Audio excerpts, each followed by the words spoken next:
Hello বন্ধুরা, আসসালামু আলাইকুম। আজ আপনাদের সামনে নিয়ে হাজির হলাম বুড়ি বা বট যেটাই বলেন, ভুনা বা ভাজা। চলুন আমরা প্রসেসে চলে যাই। দেখুন, আমি এখানে বট নিয়েছি। এখানে আমি পরিষ্কার করে কুটে রেখেছিলাম। এরপরে আমি লবণ হলুদ দিয়ে সামান্য একটু জাল দিয়ে নিয়েছি। দেখুন, আমি ছোটো ছোটো টুকরো করেছি। আপনারা পরিষ্কার করে লবণ হলুদ দিয়ে সামান্য একটু জাল দিয়ে রাখবেন, এতে করে যে বাজে কোনো যদি স্মেলটা থাকে সেটা চলে যাবে। আমিও এরকম করে রেখেছি, আপনারা চাইলেও করতে পারেন। দেখুন, এইভাবে করলে রান্নাটাও ভালো হয়। এবারে আমরা আসলে এখানে হয়েছে, আমি যখন ভিডিওটা করছিলাম তখন আমি অফ স্ক্রিনে আমি মশলাগুলো দিয়ে উপকরণগুলো ফেলেছি। ডিসক্রিপশন বক্সে দিয়ে দেবো, চাইলে আপনারা দেখে নিতে পারেন। দেখুন, এইখানে আমি আদা বাটা 1 চামচ, রসুন বাটা 1 চামচ, পেঁয়াজ বাটা, লবণ পরিমাণ মতো, হলুদ, মরিচের গুঁড়া, ধনিয়া গুঁড়া, শাহি গরম মশলা অ্যাড করেছি। এগুলো আমি এখন ভালো করে হাত দিয়ে ডলে ডলে মেখে নেব। এটা আপনি অবশ্যই হাত দিয়ে ডলে ডলে মাখবেন, তাহলে আপনার রান্নাটা ভালো হবে, খেতেও স্বাদ লাগবে। দেখুন, এই পর্যায়ে কিন্তু সব কিছু একসঙ্গে অ্যাড করলে হবে না, কিছু কিছু মশলা আছে ধাপে ধাপে অ্যাড করতে হবে। এখন দেখুন, আমি শুকনো উপকরণ মশলাপাতি সব দিয়েছিলাম। এখন আমি দিয়ে দেবো তেল। আমি এখানে সরিষার তেল ব্যবহার করেছি। আমি কিন্তু এখানে অল্প করে তেল দিয়েছি, আমি কিন্তু পরবর্তীতে আবার তেলটা ব্যবহার করব, এই কারণে আমি এখানে কম তেল দিয়েছি। তেল দিয়ে আমি আবার ভালো করে মেখে নিলাম। এখন আমি কিছুটা পেঁয়াজ দিয়ে দেবো। দেখুন, আমি পেঁয়াজটা দিয়ে আবার আমি ভালো করে ডলে ডলে মেখে নিচ্ছি। এইভাবেই আপনারা মাখানোর চেষ্টা করবেন। এরপর যে আমার মাখানো হয়ে গেছে, দেখুন, আমি কিন্তু এবার চুলায় চুলায় দিয়ে দেবো। এখন আমি চুলায় দিয়ে দিয়েছি। এবার হাই ফ্লেমে আমি একটু উল্টে পাল্টে ভালো করে কষিয়ে নেব।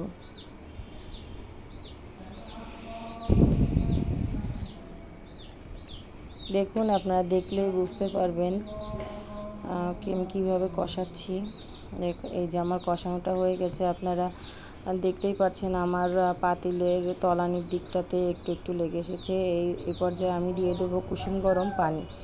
মাংস জাতীয় খাবারে সবসময় আপনারা কুসুম জাতীয় পানিটাই ইউজ করবেন, এতে করে মানে রান্নার যে টেস্টটা ওটা ভালো থাকে, পারফেক্ট থাকে। না ঠান্ডা পানি দিলে এটা সেদ্ধ হতেও দেরি হয়, আর যে আপনার স্বাদটা ওটাও কমে যায়। এখন আমি নেড়েচেড়ে 20 মিনিটের জন্য এটা ঢাকনা দিয়ে রান্না করব, একদমই লো আঁচে রান্না করলে আপনার মাংসটা তাড়াতাড়ি সেদ্ধ হয়ে যায়। দেখুন, আমি 10 মিনিট পরে আবার এসেছি আপনাকে তরকারিটার কী অবস্থা এখন এটা দেখাতে। দেখুন, আমার তরকারিটা এখন এই পর্যায়ে রয়েছে। আমি আবারও নেড়েচেড়ে আরও 10 মিনিটের জন্য রেখে দেবো। যে আপনি ঢাকনা দিয়ে দিলাম। দেখুন, এর পরবর্তী 10 মিনিট পরে আমি আবার ফিরে এসেছি। আমার তরকারিটা কিন্তু একদম শুকিয়ে গেছে। এরপর যে আমি কিউব করে রেখেছিলাম আলু, সেই আলুটা আমি এখানে দিয়ে দেবো। আপনারা যদি না চান আলু নাও দিতে পারেন, এটা স্কিপ করতে পারেন। আমার বাচ্চারা আলু পছন্দ করে, এজন্য আমি দিয়েছি, না হলে ওরা এটা খাবে না। দেখুন, আমি নেড়েচেড়ে আবারও কিছুটা কুসুম গরম পানি দিয়ে দিলাম। এবার আমি 1 কাপের মতো পানি দিয়েছি, আগেরবার আমি 2 কাপের মতো পানি দিয়েছিলাম। এবার আমি আবারও ঢাকনা দিয়ে ঢেকে 10 মিনিট এটাকে জাল করে নেব, আলু ও আমার বটটা যাতে সুন্দর করে সেদ্ধ হয়ে যায়। দেখুন, 10 মিনিট পরে ফিরে এলাম। আমার তরকারির পানিটা কিন্তু একেবারেই শুকিয়ে গেছে। এবারে আমি এটা চুলা থেকে নামিয়ে নেব। আমি আর একটা নতুন প্যান বসিয়ে দিয়েছি, এতে সরিষার তেল দিয়ে দিয়েছি, 3টি শুকনো মরিচ ফোড়ন দিলাম। এবারে শুকনো মরিচটা যখন তেলের ভিতরে একটু একটু করে সুঘ্রাণ ছাড়বে, এ পর্যায়ে আমি এতে অ্যাড করে দেবো পেঁয়াজ কুচি। শুকনো মরিচ আর পেঁয়াজ কুচিটা ভালো করে ভাজতে হবে। পেঁয়াজটা যখন একটু নরম হয়ে যাবে, সেই পর্যায়ে আমি এখানে দিয়ে দেবো রসুন কুচি। দেখুন, আমি রসুন কুচিটা দিয়ে দিয়েছি। এবারে আমি শুকনো মরিচ, পেঁয়াজ কুচি, রসুন কুচি ভালো করে ভাজবো। এটা আমি ভেজে একদম ব্রেস্তা আকৃতি করে নেব। এটা কিন্তু আপনি অনবরত নেড়ে চেড়ে ভাজতে হবে, না হলে এক পাশ লাল হবে, অন্য পাশ আপনার ভাজা হবে না। দেখুন আমারটা কিন্তু কিছুটা কিছুটা লাল হয়ে এসেছে। আমি অনবরত নাড়তে নাড়তে এটা আমি করব, বেরেস্তা আকৃতি করব। এই যে আমারটা প্রায় বেরেস্তার মতো হয়ে গেছে দেখুন। এরপর যে আমি আগে থেকে রান্না করে রাখা বটটা এই বাগানের মধ্যে দিয়ে দেব।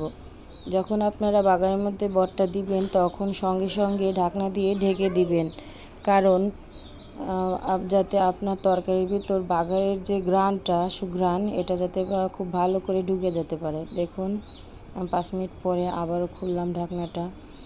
এখন কিন্তু খুব সুন্দর একটা স্মেল আসছে। আপনারা যখন বাসায় এটা রান্না করবেন আপনারাও ঠিক এভাবেই পাবেন। আমি আবারও ঢেকে ঢেকে কিছুটা করে আমি ভাজা ভাজা করে নেব। দেখুন আমি আবারও 5 মিনিট পরে আবারও উঠালাম, উঠে আবারও আমি ভাজা ভাজা করে ফেলবো। এইভাবে আপনারা ঢাকনা দিয়ে ঢেকে বারবার করে একটু নাড়িয়ে চাড়িয়ে বটটা ভাজা ভাজা করে নেবেন। যত ভাজা করবেন ততই ভালো লাগবে। দেখুন আমি সার্ভ করেছি, দেখতে কতটা সুন্দর লোভনীয় লাগছে। আমার ভিডিওটা যদি আপনাদের ভালো লাগে লাইক করবেন, কমেন্ট করবেন, শেয়ার করবেন, আমার চ্যানেলটা সাবস্ক্রাইব করবেন। এটা কিন্তু রুটি, পরোটা, লাচ্চা পরোটা সব কিছুর সাথে খেতেই দারুণ লাগবে। আপনারাও বাসায় করবেন। ওকে, বাই।